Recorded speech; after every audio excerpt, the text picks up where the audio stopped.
Hey everyone, and welcome to Read This Now, the weekly webcast where Brad, Gustafson, and I share two books that we love and we think you should read. When, Brad?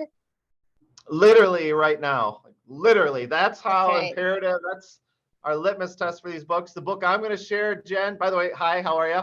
The book I'm going to share, I literally paused the Super Bowl or set the Super Bowl aside to read this book because I couldn't stop reading it. So I think that fits the criteria of Read This Now caliber recommendation. Absolutely. That's it, because you have to read it right then. It's the type of book you have to read then. Yes. You can't stop. You can't put it off. So I'm dying to hear then, what was your Super Bowl pausing book? Lay it on us. Yep, I've never had that happen before. I usually watch the Super Bowl and enjoy appetizers, but instead I was enjoying appetizers reading. So that was pretty cool. So here's the book. Here's the scenario. Imagine, if you will, for a moment that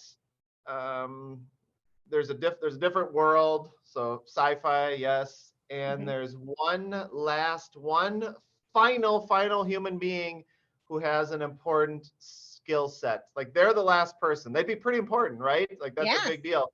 And imagine if that skill set was storytelling. That seems like it'd be pretty important too, although, you could say, wow, we could get by without it. But imagine what that really means if no one around had stories or could tell stories.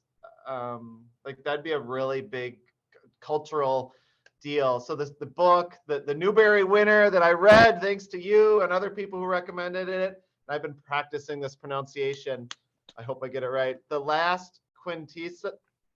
Yes! Woo! The Last Cuentista. It is everything I hoped and expected and more, so much more. And I would say it's one of my favorite 3 books of all time. I don't really know what I like more, but I just say 3 because just in case, you know what I mean? Yeah, that's right. That's right. So good. So good. So the way that I would describe this from like a 30,000 foot level, really, really quality sci-fi that has culture and storytelling and richness of characters embedded, so that in a really natural, powerful way, the technology is present, but it's not distractingly so. It's about the human story, the human condition. And really, I was reflecting on this as I was reading. Imagine the things that you love most on this planet, and what scares you the most, and what all the feelings. Like, somehow the author, Donna, Barba, Higuera, somehow she took those and wove them into the story and the culture in this book. I just had such a authentic, visceral response to so many things. And like, what do I mean by that? Well, there's a part of the book where one of the reasons why the main character Petra has the potential to be the last storyteller in the galaxy is because, as part of this cross galaxy journey that people have to take, they have to go in this liquid gel stuff to preserve their bodies for long periods of time for the space travel. And then, they have some memory implants and stuff that are downloaded. But one of the fear is just going under. So I'm getting at these visceral fears. One of the fear is losing the memories. One of the fear is not, being separated. Just so many things that I responded to and could just really, I don't know, empathize with. It was more than a story. It was just like, it just permeated. It was incredible. It was incredible. I feel like one of the hallmarks of really excellent sci-fi is that in some ways, even though it's set in a far distant future, often on another planet or some world that is only in our imaginings, it's also often like a cautionary tale about our world, right? Like, interwoven, there are some universal human problems that we can relate to, even though we may never have faced some of the like plot points that the characters have, right?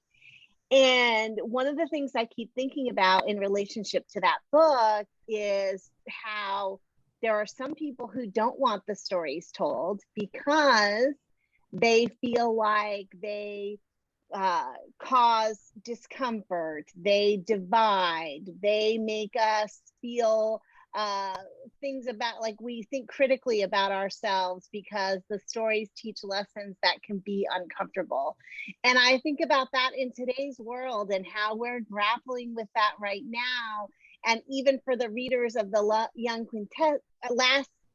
Cuentista, sorry, I don't have the book in front of me, so I had to think about it. I'm jealous. You say it, even though I practiced, it sounds so better when you say it, but keep going. I'm sorry. Even for kids for whom this book is they are the target audience for this book, it gives them like really meaningful things to think about and to consider and to apply to today's world, even though the sci-fi world in that book is very different. I love that book so much. I'm so tickled you read it. Yeah. Oh my, I can't say enough about it. And I thought one of the many things I appreciated was that element of the plot or the story just so artfully and naturally embedded. What, in my estimation, wasn't forced. It was just so naturally ingrained. It was such an easy to read book as well. Yeah. And then I'm on my new reading cadence as I'll read a chapter or two and then I can't explain it. I just need to decompress. And so I'll do something else for a little bit and then I'll go back. That's kind of my pattern. But on this one, I did that a little bit, but I also kept reading because the chapters kind of went back and forth between stories from Earth and family. And it was just a different tempo where I felt like I was going there and having a little break. Just beautiful. Really, really beautiful. I love the cover. It was beautiful before I read it, but now after I read it, things jumped out that I didn't even see before. Just incredible. So thank you. Thanks for recommending this. Hold up that gorgeous cover again so people can see it. Yay. Because, who knows? Go ahead. Yeah, I'm going to do a quick dust jacket reveal. So even underneath, there's part you kind of wonder, well, how would that relate to anything? And sure enough, in the most beautiful, natural, powerful, important way, this does as well. So I love it. I always get excited when we decide to revisit a book on the show because it just means that it resonated with both of us and that it's worth talking about more than once. And for our 3.5 viewers who may have missed when we talked about it before, it gives them an opportunity to see it again. So I love that. It is fun to talk to people who say they read it when you recommended it the first time too. So there are people out there. I know. I love that. I think that's what real readers do, right? And this show really is just two friends who talk about books. We don't script it or plan it. That's just what we do. Yeah. I love it. I'm excited to hear. I feel like I could go have a cup of water with you somewhere and talk about this for like 10 hours because that's what I like to do, especially on books like this. But I'm going to ask, what do you got for us this week, Jen? Okay, well, one of the things, there's not a lot let me just say that one of the things that I think the book I'm going to share today has in common with The Last Cuentista is the beauty of the cover. Okay, so we both agreed that the cover of The Last Cuentista was amazing. I want to show the beautiful cover of Greg Howard's The Visitors, which I want to talk a little bit about today. I want to kind of zoom in on that cover. I learned a couple of things from this book that I think was interesting. One of them is that silhouette of the structure there in the cover. I thought that was a bridge when I first saw the cover, but it's actually a winnowing barn. Do you know what that is? No. I'd never heard of a winnowing barn before, but it's a type of barn that was used specifically in like the South Carolina Low Country during the time when there were rice plantations in South Carolina, and they were places where enslaved people would store rice on the rice plantations, right? And can you see a couple of kids or 3 kids and a dog heading up there? And then over here you see sort of this like figure with some lights around them. Okay, I just want to show this beautiful cover because number one, it gives you some hints as to what the story is going to be about, but also I just thought it was so beautifully done.